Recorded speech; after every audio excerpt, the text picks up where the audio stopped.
ಗಾದೆಗಳನ್ನು ವಿಸ್ತರಿಸಿ ಬರೆಯುವಾಗ ಅನುಸರಿಸಬೇಕಾದ ಹಂತಗಳು. ಗಾದೆಯ ಅರ್ಥ ಮತ್ತು ಮಹತ್ವ. ಭಾವಾರ್ಥ. ಪ್ರಸ್ತುತ ಗಾದೆ ಮಾತು ನೀಡುವ ಅರ್ಥವನ್ನೇ ನೀಡುವ ಇನ್ನಿತರ ಗಾದೆ ಮಾತುಗಳು. ಉಪಸಂಹಾರ. ಕೈ ಕೆಸರಾದರೆ ಬಾಯಿ ಮೊಸರು.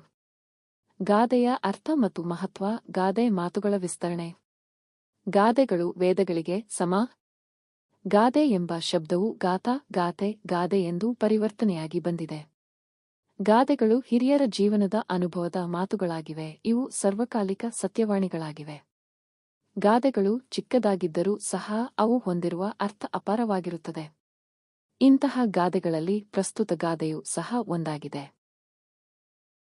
ಭಾವಾರ್ಥ. ಕಾಯಿಸದೆ ಕಬ್ಬಿನ ಒಕ್ಕಾಗುವುದಿಲ್ಲ, ಸೂರ್ಯನು ಉರಿಯದೆ ಮಳೆ ಸುರಿಯುವುದಿಲ್ಲ, ಕಷ್ಟಪಡದೆ ಫಲ ಸಿಗುವುದಿಲ್ಲ ಎನ್ನುವುದನ್ನು ಹಾಗೂ ದುಡಿಮೆಯ ಮಹತ್ವವನ್ನು ಪ್ರಸ್ತುತ ಗಾದೆಯು ತಿಳಿಸುತ್ತದೆ.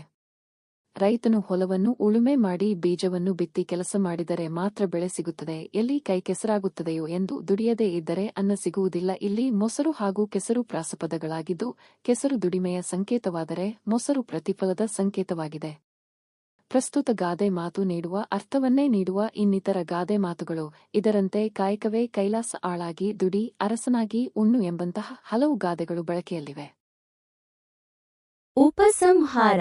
ಕರ್ಮ ಅಥವಾ ಕಾಯಕದ ಮಹತ್ವವನ್ನು ಭಗವದ್ಗೀತೆಯಲ್ಲಿ ಶ್ರೀಕೃಷ್ಣನು ಹಾಗೂ 12ನೇ ಶತಮಾನದಲ್ಲಿ ವಚನಕಾರರು ತಿಳಿಸಿದ್ದಾರೆ.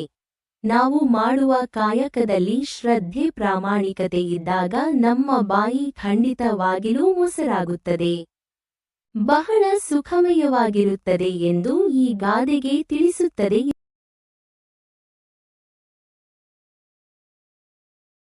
ಕುಣಿಯಲು ಬಾರದವಳು ನೆಲ ಡೊಂಕಂದಳು. ಭಾವಾರ್ಥ. ನೃತ್ಯ ಒಂದು ಕಲೆ.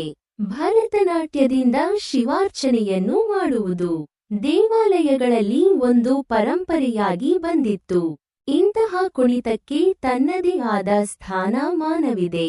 ಉತ್ತರ ಕುಮಾರನ ಪೌರುಷದಂತೆ ಇಲ್ಲದ ಕಲೆಯನ್ನು ಇದೆಯೆಂದು ಜಂಬ ಕೊಚ್ಚಿಕೊಳ್ಳುತ್ತಾ ಅಂತಹ ಅವಕಾಶ ಸಿಕ್ಕಾಗ, ವೇದಿಕೆ ಸಿಕ್ಕಾಗ ಒಳಗಿನ ವಿದ್ವತ್ತನ್ನು, ಕಲೆಯನ್ನು ತೋರಿಸಿದರೆ ಅವನು ಅಥವಾ ಅವಳು ಸಮರ್ಥರೆನ್ನುತ್ತಾರೆ. ಇಲ್ಲವಾದರೆ ಅಂಥವರನ್ನು ಜಂಬದ ಕೋಳಿಗಳೆನ್ನುವರು. ನಾನು ಹಾಡಿದರೆ ಯಾವ ಗಾಯಕರೂ ಉಳಿಯಲಾರರು, ನಾನು ಕುಣಿದರೆ ಎಲ್ಲರೂ ನಾಚಿ ತಲೆಬಾಗುವರು, ನಾನು ಪೆನ್ನು ಹಿಡಿದರೆ ರಾಷ್ಟ್ರಕವಿ ಹೆದರುವನು ಎಂಬೆಲ್ಲ ಆತ್ಮ ಪ್ರತಿಷ್ಠೆಯ ಮಾತುಗಳು ನಿಜವಾದ ಸಮಕಲೆಯ ಲಕ್ಷಣವನ್ನು ತೋರುವುದಿಲ್ಲ. ಎಲ್ಲ ಸಂಗೀತಗಾರರನ್ನೂ ವೇದಿಕೆಯನ್ನು ಒದಗಿಸಿ ಕುಣಿ ಎಂದಾಗ ಆಕೆ ನೆಲ ಡೊಂಕೆಂದಳಂತೆ. 3. ಕಾಯಕವೇ ಕೈಲಾಸ. ಭಾವಾರ್ಥ. ವರ್ಕ್ ಇಸ್ ವರ್ಷಪ್ ಎಂಬುದು ಆಂಗ್ಲರ ನಾಣ್ಣುಡಿ. ಪ್ರತಿಯೊಬ್ಬರಿಗೂ ದಿನದಲ್ಲಿ ಒಂದಿಲ್ಲೊಂದು ಕೆಲಸವಿರಲೇಬೇಕು. ಕೆಲಸ ಮಾಡಿ ಅದರ ಆದಾಯದಿಂದ ಬದುಕಬೇಕು. ಇನ್ನೊಬ್ಬರ ಹಂಗಿನಲ್ಲಿ ಜೀವ ಸವೆಸಬಾರದು. ಅದು ಉದ್ದ ಹೇಡಿ ಜೀವನ. ಕಾಯಕ ಅಂದರೆ ಕೆಲಸ ಯಾವುದೇ ಇರಬಹುದು, ಅದರಲ್ಲಿ ಮೇಲು ಕೀಳಿಲ್ಲ. ಕಿರಾಣಿ ವ್ಯವಹಾರ, ಹೋಟೆಲ್ ವ್ಯವಹಾರ, ವ್ಯವಸಾಯ, ವಕೀಲರು, ಅಧಿಕಾರ, ರಾಜಕೀಯ, ಹೆಚ್ಚೇನು ಚಪ್ಪಲಿ ಹೊಲಿಯುವುದು ಎಲ್ಲರೂ ಶ್ರೇಷ್ಠವೇ ಕನಿಷ್ಠವೆಂಬುದೇ ಇಲ್ಲ.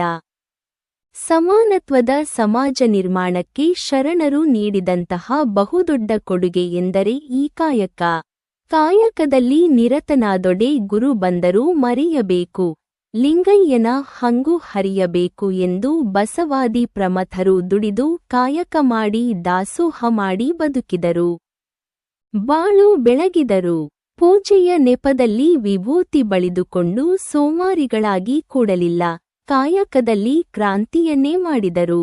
ಆಯ್ದಕ್ಕಿ ಲಕ್ಕಮ್ಮ, ಮಡಿವಾಳ ಮಾಚಿದೇವ, ಅಂಬಿಗರ ಚೌಡಯ್ಯ, ಡೊಹರಕ್ಕಯ್ಯ, ಮಾದರ ಹರಳಯ್ಯ ಹೀಗೆ ತಮ್ಮ ಹೆಸರಿನ ಮುಂದೆ ತಾವು ಮಾಡುವ ಕಾಯಕದ ಹೆಸರನ್ನಿಟ್ಟರು.